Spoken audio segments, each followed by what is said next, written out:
I-testing ninyo. Kung talagang mabisa yan, i-testing ninyo.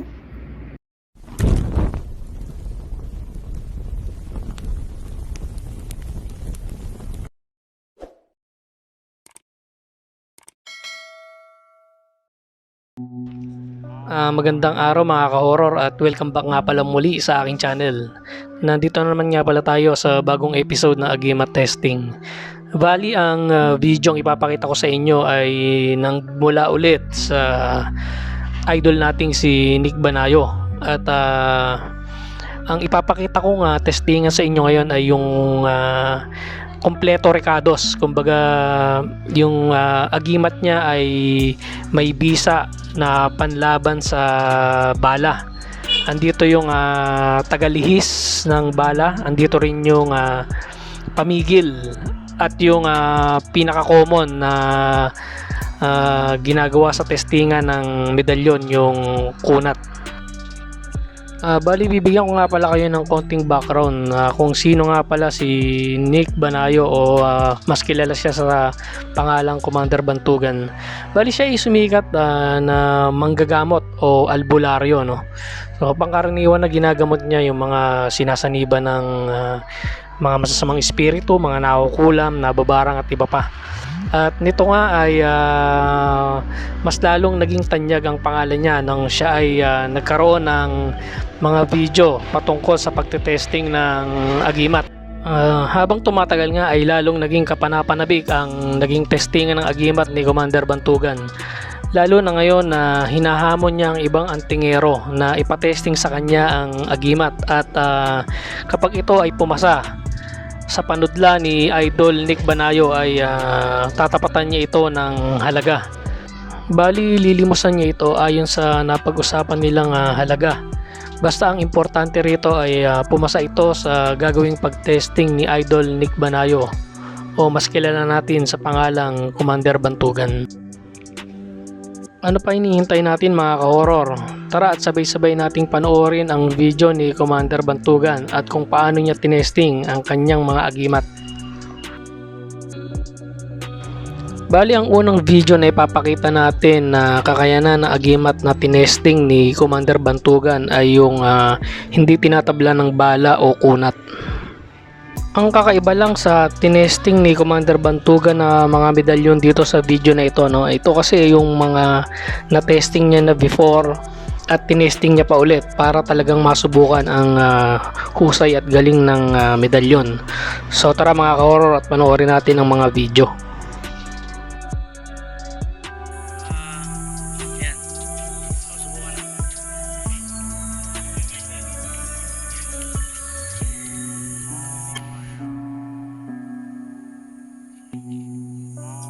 Actually, sinubukan na to dati. Kung mapapansin nyo, may tama na rin siya ng bala pero hindi siya na-damage. So, ganun din ngayon. May tama pa rin sa kabila. So, buo pa rin. Pasado. Ang susunod na video naman ay tungkol sa isang panyo na ibinigay sa kanya ng isang matandang nakabisikleta at tetestingin niya rin ito. Bali, puputokan niya ito ng maraming beses pero makikita natin sa video na ang panyo ay hindi tinablan ng bala. Tara at panoorin natin ang video.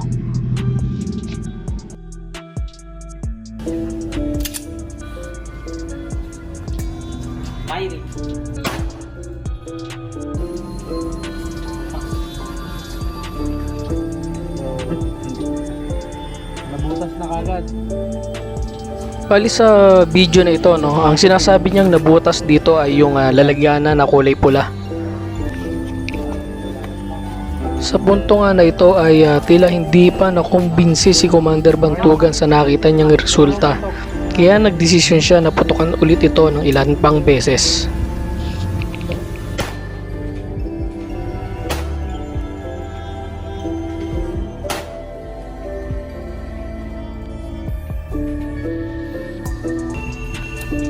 Matapos nga niyang lapitan ang panyo at tignan ay napansin nga niya na mas dumami pa ang butas ng pinaglalagyan nito. Press na ulit. Yun muna. So, ito Pagkatapos nga sa ginawa nilang pagbaril sa panyo, Butas na siya dito ay sa labas. napagdesisyon na ni Commander Bantugan na tignan ng panyo kung ano ang nangyari dito. Dahil hindi siya tinatabla. Na. Ayan, hindi nga. Tinamaan nga ng bala, oh. Pinatunayan nga ni Commander Bantugan na talagang tinamaan ng panyo ng bala, pero hindi ito naglikha ng kahit anumang butas sa panyo. Ayan.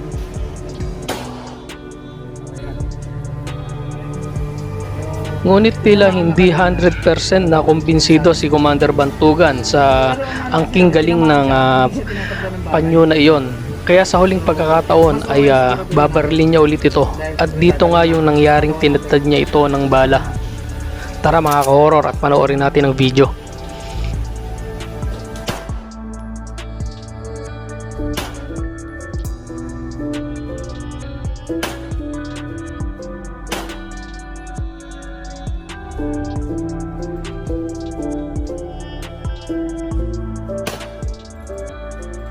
Kitang-kita naman sa video mga ka-horror na tinatad ni Commander Bantugan ang panyo ng bala, at sa huling putok nga ay tumalsik pa ito, pero talagang mahusay ang angking galing ng panyong ito.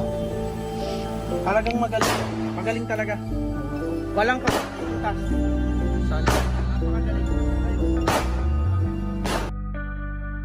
Sa ikalawang video naman na ginawang pag-testing ni Commander Bantugan ng kanyang agimat ay ang kakayanang magliwas o maglihis ng bala. Dito ay makikita natin na puputokan ni Commander Bantugan ang dalawang klase ng medalyon. Pero katakataka na hindi tatamaan ito ng bala. Bali tig 3 putok ang gagawin niya rito. So tara mga ka-horror at panoorin natin ang video ito. Next. Sabihin mo namang masakit.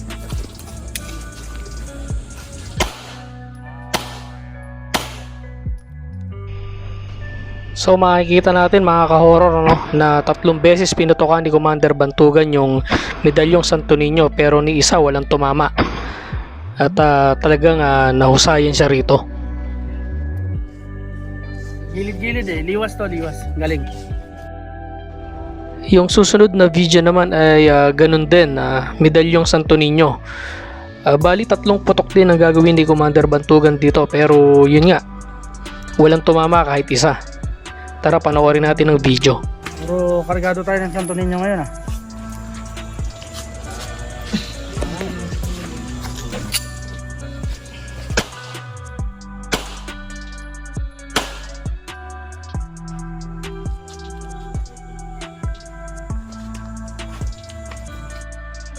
At yan nga mga ka-horror ang ikalawang pag-testing ng agimat ni Commander Bantugan, ang kakayanan na maglihis o magliwas ng bala.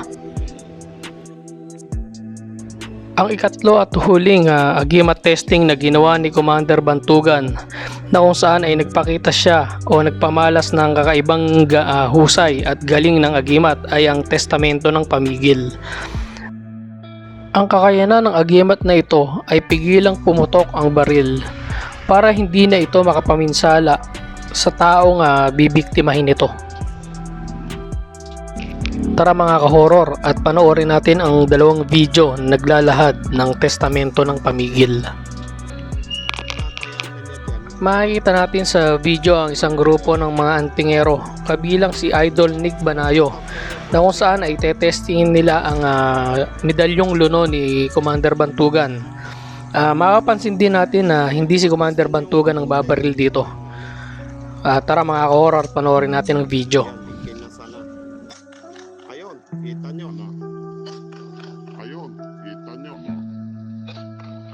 Ayun, kita nyo. Kung saan pumutok yung Matapos ngang tutukan at kalabitin ng may hawak ng baril ang medalyong luno ni Commander Bantugan, ay katakatakang nag-backfire ang hawak nitong baril.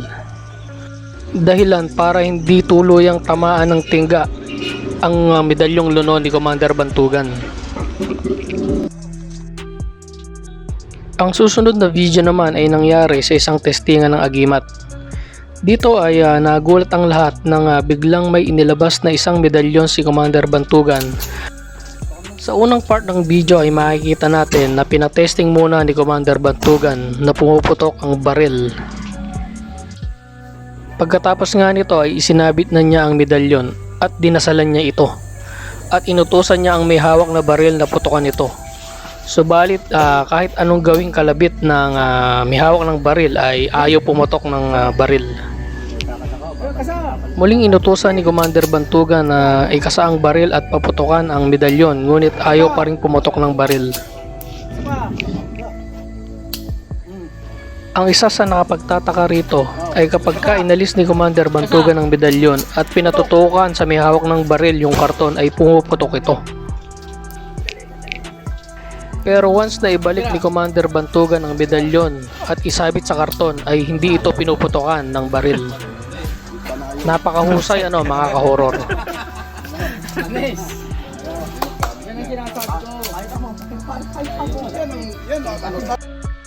At yan nga mga ka-horror, ang 3 bisang meron sa agimat ni Commander Bantugan. Maraming salamat po.